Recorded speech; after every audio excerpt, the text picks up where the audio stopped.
Hey YouTube, Icicle Tech here, back with a brand new video. Alright guys, so before we get into this video, I just want to let you know a couple things. I know guys, this video is really late. I'm sorry, actually no, it was only a day later than I anticipated, but I had a lot of stuff going on, so, school. But yeah, so I'm finally getting this video out. I do want to let you know if you guys saw my pinned comment I posted a couple days ago, my pinned comment stating that the iPhone SE that I'll be doing a 13.1 review on will be actually updated to 13.1.2 for the review. That's because Apple has been pushing out updates at a very fast pace, to get these bug fixes and everything out. So yes, this iPhone SE is on 13.1.2. I don't know why it's not checking for a software update, which is a okay, I don't know. But as you guys can see right there, iOS 13.1.2, so definitely up to date. Yeah, there we go. Anyway, so this review is kind of leaning towards 13.1 and 13.1.1 because I've had experience with those for a while now. 13.1.2 actually just updated this morning, so, it's going to be kind of a mixed or full review here, but I guess it makes sense because I wanted to get this one out only because since Apple's pushing out updates so fast, it would just be a lot easier to do the latest version and be caught up. So anyway guys, so the iPhone SE on 13.1.2, here we go. Oh, and of course, definitely make sure to leave a like down below if you do enjoy the video, and of course subscribe to the channel if you are new. Alright guys, so let's just get right into the review. So as always, we're going to start off talking with battery life, and the battery life on 13.1 and 13.0 was pretty bad. I'm just going to be honest with you guys right there. There was a huge decrease in battery throughout 13.0, 13.1, and really funny is that 13.1.1, I believe it was, actually addressed a battery drain issue. In the changelog, it said that it addresses an issue that could drain battery. So I definitely noticed that fix on my iPhone SE. Battery life has actually been phenomenal since then. 13.1.2 so far today, it's been really good. I might make a follow-up video. If you guys do want to see a follow-up video for 13.1.2, leave a comment down below because I will definitely do that. So yeah, battery life has actually been really good ever since iOS 13.1.2, or 13.1.1. Alright, so next up we're going to be talking about performance, and that is a subject I really like to talk about with iOS 13.0 because iOS 13 was supposed to bring major performance improvements, even more so than iOS 12, and iOS 12 was really good from the beginning in my experience. But iOS 13.0 was really buggy, really laggy. The animations weren't smooth. It was kind of a mess. Not iOS 11 mess, but almost. So, iOS 13.1 definitely got smoother. I do want to confirm, by the way, really quick before I forget, that my maximum capacity is 95%. Anyway, guys, so the performance was supposed to be 2 times faster app launch and everything. And I haven't necessarily seen that on my iPhone SE. I have seen that in other apps, but not the iPhone SE. I don't know if because of course it could vary by device, it actually varies by a lot of things. It varies by your maximum capacity, if you're being throttled.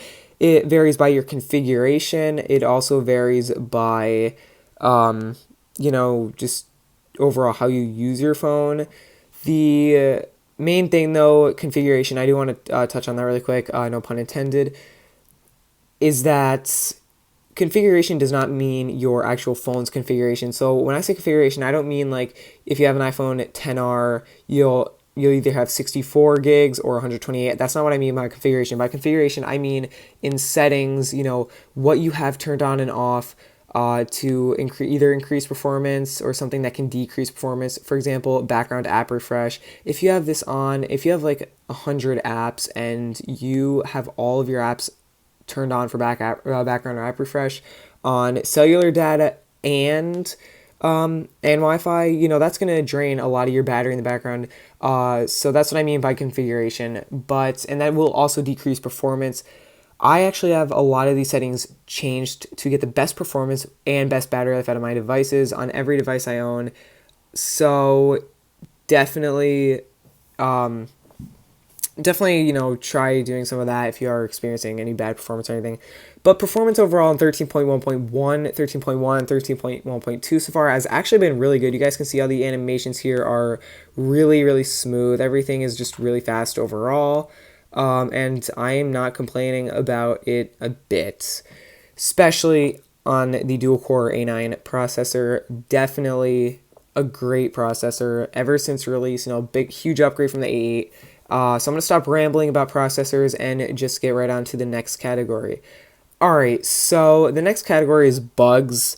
I'm going to be honest with you guys, and I know I've said this a decent amount in the past. I haven't noticed very many bugs. Out of all my use with iOS, the latest versions of iOS 13, I actually have not noticed any bugs. The only thing I've noticed, which isn't necessarily a bug as much as a Bluetooth issue, well, I mean, it is a Bluetooth issue. A lot of Bluetooth devices won't work, and I do have a workaround. For example, for AirPods, if you guys have AirPods and they're not connecting to your iOS 13 device you just updated, what I found out is that all you do is you have to go in settings, you have to go in Bluetooth, and then you pair them from there. That worked for me on my iPhone 7 when I updated to iOS 13, and as you guys can see, it just connected. But it doesn't, for some reason, no, it doesn't work all the time, but it is a workaround for majority of the time. So if you guys are having that issue, just pair from settings. So bug wise, like user interface, any of that type of stuff, lag, I haven't noticed really much of it at all. I am having a great experience with iOS 13.1.2. By far the most stable version. Out of my less than 24 hours of use, iOS 13.1.1 has been extremely stable as well. So it's really looking good. If Apple keeps going the right path, pushing out those updates just to fix all of the bugs, I expect the end of iOS 13 to be great. So anyway, guys, that's really all I have to say. Battery life, I'm going to give it a 8.5 out of 10.